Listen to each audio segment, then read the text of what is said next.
আসসালামু আলাইকুম, শুভ সকাল। সবাইকে স্বাগত জানাচ্ছি আমার দেশ লিড নিউজে। সঙ্গে আছি তামান্না মিনহাজ।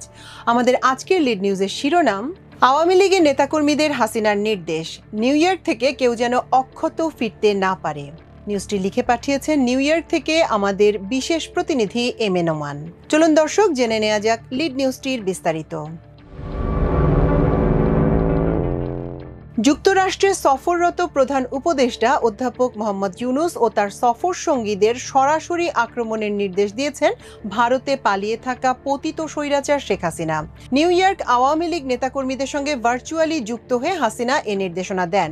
দলের নেতাকর্মীদের তিনি বলেন, কেউ যেন অক্ষত ফিরতে না পারে। হাসিনার নির্দেশনার পর বাংলাদেশের কার্যক্রম নিষিদ্ধ আওয়ামী লীগ নেতাকর্মীরা প্রধান উপদেষ্টা ও তার সফর সঙ্গী রাজনৈতিক নেতাদের হেনস্থার প্রকাশ্য ঘোষণা দিয়েছেন। আজ শুক্রবার প্রধান উপদেষ্টার ভাষণকে কেন্দ্র করে জাতিসংঘ সদর দপ্তরের সামনে ব্যাপক উপস্থিতি ঘটানোর মাধ্যমে বিশৃঙ্খলা সৃষ্টির পরিকল্পনা করেছে যুক্তরাষ্ট্র আওয়ামী লীগ। এদিকে গত বুধবার রাতে আওয়ামী সন্ত্রাসীরা হোটেল লবিতে গিয়ে এনসিপি নেতা আক্তার হোসেনকে গালিগালাজ ও হত্যার হুমকি দেন। আক্তার এটি সহ বিমানবন্দরে হামলার ঘটনা উল্লেখ করে নিউ ইয়র্কের স্থানীয় একটি থানায় মামলা করেছেন। খোঁজ নিয়ে জানা গেছে, যুক্তরাষ্ট্র আওয়ামী লীগ বিশেষ সুবিধা পেতে মানবাধিকার কর্মীর পরিচয়ের আড়ালে ইতোমধ্যেই বিদেশি নাগরিক ভাড়া করেছে। বিষয়টি নিউ ইয়র্কের বাংলাদেশ কনসাল জেনারেল কার্যালয় ইতিমধ্যেই অবহিত হয়েছে। আওয়ামী লীগ নেতাকর্মীরা এদিন জাতিসংঘের সামনে বিক্ষোভ প্রদর্শনের পাশাপাশি জুলাই গণ অভ্যুত্থানকে সন্ত্রাসী কর্মকাণ্ড উল্লেখ করে পুস্তিকা বিতরণ করবে। অন্যদিকে বিমানবন্দরে হামলার ঘটনার সব ভিডিও ফুটেজ মার্কিন স্টেট ডিপার্টমেন্টে জমা দিয়েছে কনসাল জেনারেল কার্যালয়। প্রধান উপদেষ্টার দপ্তর থেকে নির্দেশনা পেয়ে কনসাল জেনারেল কার্যালয় আওয়ামী লীগের সন্ত্রাসী কর্মকাণ্ডের বিষয়ে স্টেট ডিপার্টমেন্টকে জানায়। স্থানীয় সময় আজ শুক্রবার দুপুর 1টায় জাতিসংঘের 80তম সাধারণ অধিবেশনে ভাষণ দেবেন অন্তর্বর্তীকালীন সরকারের প্রধান উপদেষ্টা। ওই সময় তার সফর সঙ্গী রাজনৈতিক নেতারাও উপস্থিত থাকবেন। বর্তমানে তারা জাতিসংঘ সদর দপ্তরের সন্নিকটে হোটেল আল হায়াতে অবস্থান করছেন। এদিন জাতিসংঘের সামনে ব্যাপক উপস্থিতি ঘটিয়ে বিশৃঙ্খলা সৃষ্টির পরিকল্পনা নিয়ে এগোচ্ছে যুক্তরাষ্ট্র আওয়ামী লীগ। তাদের সঙ্গে রয়েছে জুলাই বিপ্লবের পর বাংলাদেশ থেকে পালিয়ে যুক্তরাষ্ট্র সহ বিভিন্ন দেশে আশ্রয় নেওয়া দলের নেতাকর্মীরা। সংশ্লিষ্ট সূত্রে জানা গেছে, গত 3 দিন ধরে নিউ ইয়র্কের বিভিন্ন এলাকায় কমপক্ষে 8টি ঘরোয়া বৈঠক করে এসব বিষয়ে প্রস্তুতি নেওয়া হয়েছে।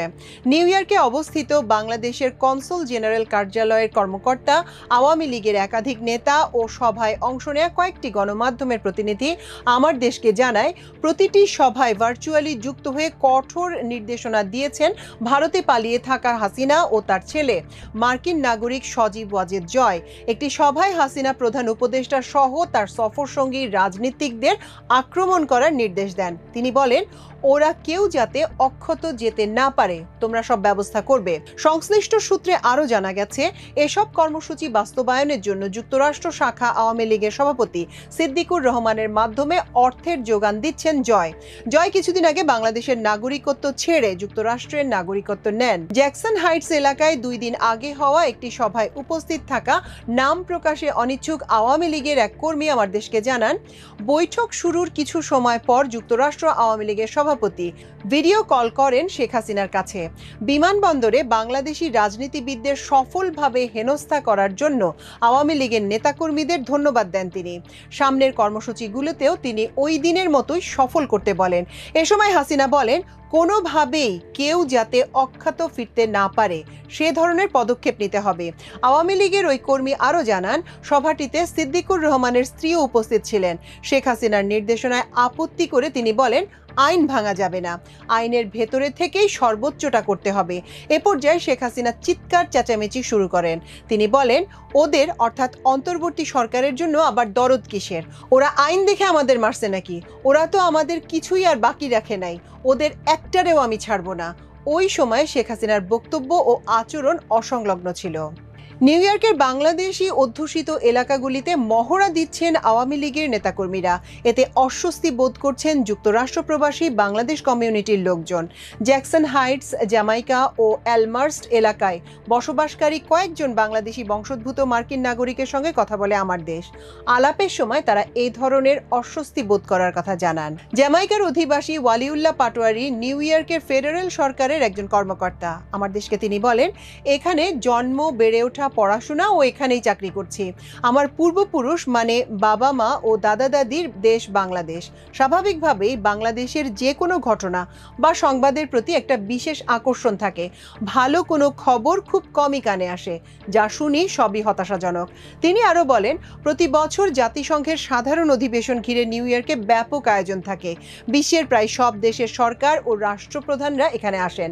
এখানে বহু জাতি ও সংস্কৃতির লোক বসবাস করছে। কোনো দেশের নাগরিকরা এমন বিক্ষোভ বা বিশৃঙ্খলা করেন না যেটা বাংলাদেশের নাগরিকরা করে থাকেন। বাংলাদেশের বিষয় প্রতি বছরই নিউ ইয়র্ক প্রশাসনকে বাড়তি মনোযোগ দিতে হয়। এটা আমার জন্য লজ্জা ও বেদনার।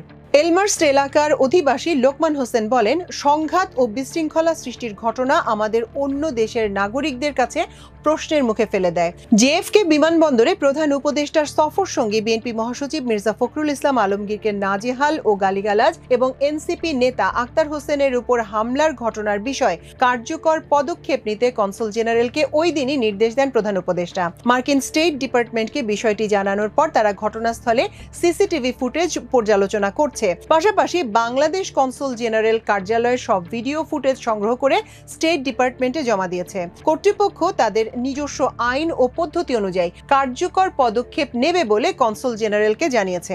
কনসুল জেনারেল কার্যালয়ের একজন কর্মকর্তা আমার দেশকে জানান, আমরা জানতে পেরেছি যুক্তরাষ্ট্রে অবস্থানকারী আওয়ামী লীগের নেতাকর্মীরা বিপুল পরিমাণ অর্থ ব্যয় করে বাংলাদেশের নাগরিকদের পাশাপাশি অন্য দেশের নাগরিকদের ভাড়া করেছে। ওই দিন তারাও মানবাধিকার সংগঠনের ব্যানার নিয়ে বাংলাদেশের বিরুদ্ধে ব্যবস্থা নেওয়ার দাবি জানাবে। এছাড়া প্রধান উপদেষ্টা ও সরকারের বিরুদ্ধে এবং জুলাই অভ্যুত্থানকে সন্ত্রাসী কর্মকাণ্ড আখ্যা দিয়ে পুস্তিকা প্রকাশ করেছে আওয়ামী লীগ। এগুলো জাতিসংঘের সামনে বিতরণ করবে তারা। যুক্তরাষ্ট্রে বিএনপির অবস্থান ও সাংগঠনিক ভিত্তি নিয়ে বিভিন্ন পর্যায়ের 60 জন নেতার সঙ্গে কথা বলেছে আমার দেশ। সবার অভিন্ন কথা হচ্ছে, গত 10 বছরেও এখানে বিএনপির কমিটি ঘোষণা করা সম্ভব হয়নি। এটাই সবচেয়ে বড় ব্যর্থতা। বর্তমানে এখানে বিএনপি কমপক্ষে 4টি গ্রুপে বিভক্ত। যাদের বিরোধ মেটানোর দায়িত্ব দেয়া হয়েছে তারা বরং বিভিন্ন উপদল তৈরি করে বিরোধ আরো তীব্র করছেন, যার প্রমাণ মিলেছে বিমানবন্দরে আওয়ামী লীগকে মোকাবেলা করতে না পারার মাধ্যমে। যুক্তরাষ্ট্রের সংগঠনকে দেখভালের দায়িত্ব দেওয়া হয়েছে এমন এক ব্যক্তিকে যার সঙ্গে রাজনীতির কোনো সম্পর্ক নেই বলে অভিযোগ নেতাকর্মীদের।